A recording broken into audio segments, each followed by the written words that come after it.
Maharashtra famous breakfast recipe కంద పోహ. దీనికి కావాల్సిన పదార్థాలు: 1.5 కప్ అటుకులు శుభ్రంగా కడిగి పక్కన పెట్టుకోండి. అలాగే ఉల్లిపాయని, పచ్చిమిర్చిని, ఆలుగడ్డని, కొత్తిమీరని చిన్న చిన్న ముక్కలుగా కట్ చేసి పక్కన పెట్టుకోండి. ఇప్పుడు ఒక ప్యాన్లో ఆయిల్ వేసి తిరువాత గింజలు, ఎండుమిర్చి, కరివేపాకు, ఉల్లిపాయ తరుగు, ఇంగువ, అల్లం పేస్ట్ వేసి వేపుకోండి. అలా వేగిన తర్వాత ఆలుగడ్డ ముక్కల్ని వేసి వేపుకుంటూ ఉండాలి.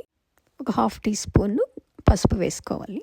లిడ్ పెట్టి ఒక 7 మినిట్స్ ఉడికించుకోండి. లోపల వేరుశనగ పప్పుని, ముంతమామిడి పప్పుని ఆయిల్లో వేసి వేయించుకోండి. ఇప్పుడు కడిగిన అటుకుల్ని తీసి డైరెక్ట్గా ప్యాన్లో వేసేద్దాం.